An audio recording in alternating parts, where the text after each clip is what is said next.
భద్రాద్రి కొత్తగూడెం జిల్లా విద్యుత్ వినియోగదారుల సమస్యల పరిష్కార వేదిక సిజిఆర్ఎఫ్ సుజాతనగర్లో టీజీఎన్పీడీసీఎల్ ఆధ్వర్యంలో కొత్తగూడెం రూరల్ డివిజన్ పరిధిలోని విద్యుత్ వినియోగదారుల సమస్యల పరిష్కార వేదిక సిజిఆర్ఎఫ్ కార్యక్రమాన్ని నిర్వహించారు.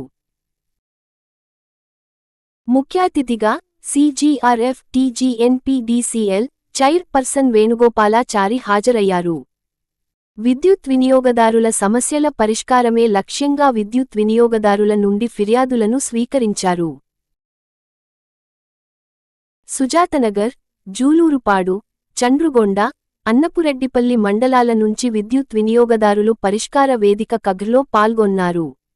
ఈ సందర్భంగా చైర్పర్సన్ వినియోగదారుల సమస్యలను అడిగి తెలుసుకున్నారు. చైర్పర్సన్ వేణుగోపాలాచారి విద్యుత్ వినియోగదారులు నుద్దేశించి మాట్లాడుతూ విద్యుత్ వినియోగదారి యొక్క సమస్యలను నిర్దేశించిన కాలంలో విద్యుత్ పంపిన సంస్థ అధికారులు పరిష్కరించకపోయినట్లయితే ఫోరం వారి దృష్టికి తగిన ఆధారాలతో లిఖితపూర్వకంగా తెలియజేయాలన్నారు. జాప్యానికి పరిహారాన్ని కూడా వినియోగదారానికి చెల్లించడం జరుగుతుందన్నారు. వినియోగదారులు తమ సమస్యల పరిష్కారానికి 1912 టోల్ ఫ్రీ నెంబర్ను సంప్రదించాలన్నారు. ఫోరంలో ఫిర్యాదు చేయుటకు ఏ విధమైన ఫీజులు కానీ, లాయర్ ఖర్చులు కానీ లేవన్నారు. స్వయంగా CGRF Warangal section sub divisional లేదా డివిజన్ ఆఫీస్ పరిధిలో నిర్వహించే ముఖాముఖి సమావేశాల్లో తమ సమస్యల ఫిర్యాదులను తెలియజేయాలని కోరారు. వినియోగదారుని సమస్యను ఫోరం 45 రోజుల్లో పరిష్కారం చేస్తుందని తెలిపారు. ఈ కార్యక్రమంలో పాల్గొన్న K. Ramesh member technical, S. Devender member finance, M. Ramarao independent member, G. Mahender జిల్లా సే. ఫోరం అంటే విద్యుత్ వినియోగదారుల సమస్యల పరిష్కార వేదిక. బ్రీఫ్ గా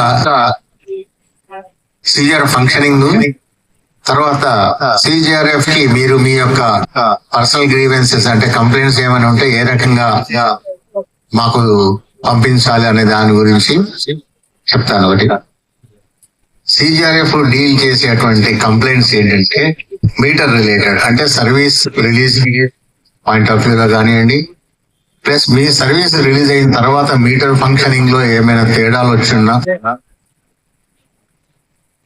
దానికి సంబంధించిన కంప్లైంట్స్ కానివ్వండి, బిల్లింగ్ లో రాంగ్ బిల్లింగ్ అంటే ఎక్సెసివ్ బిల్లింగ్ కానివ్వండి ఎట్సెట్రా, సో దానికి సంబంధించినటువంటి కంప్లైంట్స్. అట్లాగే నెట్వర్క్ సంబంధించింది అంటే loose lines, damaged poles, leaned poles, వీటికి సంబంధించినటువంటి కంప్లైంట్స్ కానివ్వండి. ట్రాన్స్ఫార్మర్ రిలేటెడ్ కంప్లైంట్స్ అంటే overload transformers replacement, burnt transformer replacement, వాటికి సంబంధించినటువంటి సమస్యలు కానివ్వండి. రిలీజ్ ఆఫ్ సర్వీసెస్ అంటే ఆల్ కేటగిరీస్ ఆఫ్ సర్వీసెస్ వస్తాయని గ్రహించండి. ఒక డొమెస్టిక్ ఏజెంట్ అని కాదు, commercial, industrial, every all sorts of HT. తర్వాత ఈ ట్రాన్స్ఫార్మర్స్ ఏజెంట్ కి సంబంధించిన ట్రాన్స్ఫార్మర్స్ కానివ్వండి, డొమెస్టిక్ సంబంధించిన ట్రాన్స్ఫార్మర్స్ కానీ అది బర్న్ అయిన పక్షంలో రీప్లేస్మెంట్ చేయడంలో అబ్నార్మల్ గా జాప్యం జరిగితే దానికి సంబంధించిన కంప్లైంట్స్ కూడా సిజిఆర్ఎఫ్ చేసుకోవచ్చు. పోతే థెఫ్ట్ ఆఫ్ ఎనర్జీ సంబంధించిన కంప్లైంట్స్ సిజిఆర్ఎఫ్ స్వీకరించదు. మాల్ ప్రాక్టీస్ కి సంబంధించిన కంప్లైంట్స్ కూడా సిజిఆర్ఎఫ్ స్వీకరించదు. దానికి ఎన్పిడిసిఎల్ వాళ్ళనే మీరు అప్రోచ్ అవ్వాల్సి ఉంటుంది. తర్వాత ప్రకృతి వైపరీత్యాల వల్ల జరిగినటువంటి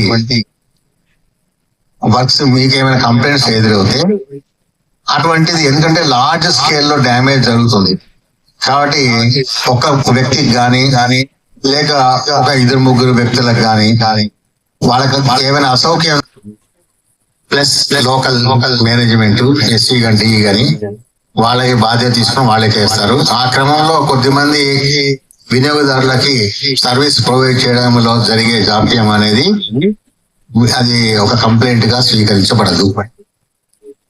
తర్వాత న్యూస్ పేపర్ లో కావాలంటే 1912 కూడా చేయొచ్చు.